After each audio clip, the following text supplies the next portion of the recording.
Hello everyone, Francis Walsh here again with thedigitalmerchant.com, and today I'm going to be talking to you about digital adoption platforms. And I suppose the leading name in this space at the moment is WalkMe, but it's not, I suppose, really for every business. So it's quite a heavyweight solution. It comes with a cost, I suppose, that is commensurate with that. And it's also quite heavy to set up. It's not that user friendly at the beginning. So unless you've got a big team or multiple reasonably big teams that need help getting set up with new software or learning how to use new systems or approaches, this WalkMe might represent too big an investment for your team. So what I've done in this video is I've broken down some of the leading alternatives to WalkMe.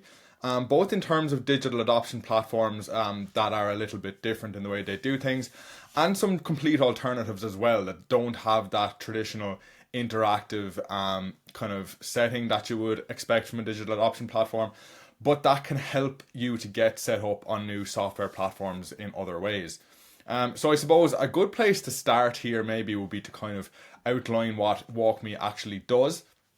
So as I said, a digital adoption platform, what that essentially entails in WalkMe's case is an overlay on your existing software systems.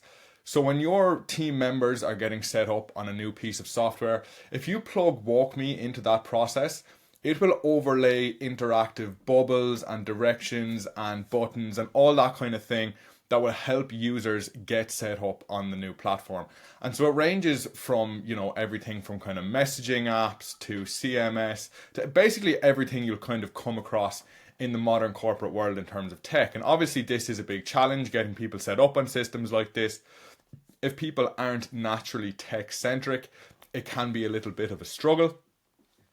So platforms like WalkMe can really make a big difference. And it's not just in terms of helping people adopt software either. There's some automation functions that it comes with, and it also serves as a repository for guides to help get set up on different platforms as well. So it's a really useful piece of software, but as I said, it really does kind of cater to the enterprise segment of the market specifically. It's not for smaller teams or even medium teams, I would say. It's really for that corporate level investment. So yeah, for the rest of this video, I'm going to look at some alternatives you can consider if you think WalkMe might be a little bit too heavyweight for your needs. So let's get into it. So the first platform we're going to look at is Gid. Now Gid isn't a digital adoption platform in the way that WalkMe is. So how Gid works is it's essentially an AI powered video generation tool. So if you turn on Gid, it's a plugin that plugs into your browser. You operate it through this extension, and once you have it working, you just execute your workflows as you would normally, and the plugin will record you doing this. And then once it has this recording, it can use its AI to generate videos and text-based tutorials that will talk people through that workflow thereafter. And there's a few reasons why I think it might be more suitable than WalkMe in a lot of contexts. So first of all, it's a lot more accessible for smaller and medium teams. It doesn't come with that kind of enterprise level subscription that you're going to get with WalkMe. It's got plans for as little as $16 per user per month, and its free tier is even quite useful. I think it gives up to 25 videos for free before you have to make any payment. I mean, if you're a very small team, even the free tier might do, and it will certainly do you at the outset while you're still getting to grips with the platform and figuring out how much you need it. It's a great starting point. It's also not that difficult to onboard. The setup process isn't anywhere near as involved as what you're going to find with the likes of WalkMe.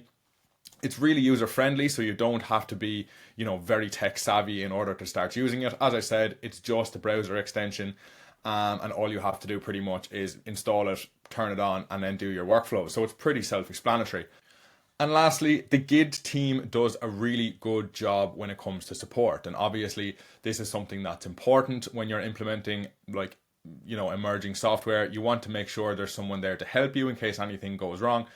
And Gid is really good like this. It's very good to help new clients through the onboarding process, and it also makes agents available later on as well once you're up and running in case any bugs do arise. So I'm a huge fan of Git, and particularly for companies in that small to medium bracket. I think it provides a lot of value, and realistically it's going to be more accessible for you than WalkMe if this is the kind of position that you're in. So the next tool we're going to look at is Whatfix. Now, this is kind of a departure from Git, and it's a pretty similar solution, I think, to WalkMe. It's a traditional digital adoption platform. It provides the same kind of overlays that you'll find with WalkMe, but there are some features of Whatfix that may make it more suitable for you than WalkMe, depending on your circumstances. So first of all, I suppose it's considered a kind of a more lightweight version of WalkMe. It's not as arduous to set up. It doesn't typically cost as much, although it is, like WalkMe, it's priced on the basis of custom pricing, so you have to talk to sales agents. So there's probably a little bit of haggling involved, but it does appear that the average cost per user per month is going to be lower with Whatfix than with WalkMe. And so it will really allow you to access those core digital adoption platform features without investing in such a large and heavy tool as WalkMe. Now, it's not without its faults. It does have quite a steep learning curve for users, so even though it's easier to set up than WalkMe, it is a little bit of a hassle to get moving with it at the start for a lot of users. And also, it doesn't come with an inbuilt analytics tool, really. Like, it has very basic analytics built in, but if you get something like WalkMe, that has a really high level analytics tool that comes as part of your base package. If you go with Whatfix, you have to invest in an analytics tool separately. And if analytics is a big deal for you, if it's something you're prioritizing, this is something to keep in mind. So Pendo is the next tool we're looking at. And this is a little bit different from, we'll say, WalkMe and Whatfix. It is a digital adoption platform, but it actually only added digital adoption really as kind of a secondary feature. It is primarily an analytics tool, and that's how it began life. It helped users or businesses to kind of gauge analytics from their users, and it added in the digital adoption kind of features later on. Now, what this means is that if you're looking for an analytics tool kind of primarily and you want some digital adoption features alongside it, Pendo is a really good place to start because it has a more robust suite of analytics features than you're going to find with other digital adoption platforms.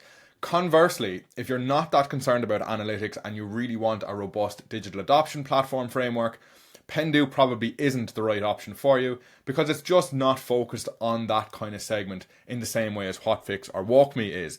Another issue I would really flag with Pendo is its pricing, and like the other two digital adoption platforms, it uses quote-based pricing, so it's not clear upfront what you're going to be paying per user per month. But it does seem to tend to work out more expensive than a lot of competitors in this area. So it's something you're going to have to invest in, and you're going to have to be comfortable making that investment. Now, if you do need a robust analytics platform and you want it to be built into digital adoption, as I was saying, Pendo is probably the best option. But if that's not exactly what you're looking for, it might represent too big of an investment for your needs. And so the final WalkMe alternative we'll be looking at today is called Appcues. Now, Appcues is what they call a no-code tool. So essentially, it allows you to build your own guides without having to write lines of code like you might have had to do in years gone by, which means you can build pretty cool, pretty robust tutorials without having the technical knowledge you would have needed to do this in the past. So as you can kind of see here on the home screen, it's built with this kind of point and click, drag and drop type of functionality, and it allows you to build, nice, professional looking, really valuable projects without a whole lot of tech savvy. So if this is an approach that you'd kind of like to bring to your digital adoption framework, Appcues is probably the place to look. Another kind of factor that sets it apart from others is its pricing. It's not as expensive as, we'll say, the likes of Pendo or of WalkMe. So if you're kind of more in the mid-market range, it can provide a lot of value for companies in that kind of bracket. And at that price, you're also getting a real focus on continuous improvement. So it's a platform that's really, dialed into making new features available and fixing bugs quickly and all that kind of thing, which is really encouraging. My big gripe with it is that I just don't think it offers the suite of tools that you're going to get with some alternatives. So it's just not as heavyweight. If you're at that enterprise level and you really want a sophisticated digital adoption platform, it might not tick all the boxes for you. But if you're in that mid-market tier and that's the kind of budget you're dealing with and that's the kind of tolerance for adoption that you're dealing with, I think Appcues has a lot of benefits. With all that being said, though, my ultimate recommendation is Gid. I just think Gid provides everything you kind of need in terms of digital adoption without that massive investment you're going to have to make in an enterprise DAP tool.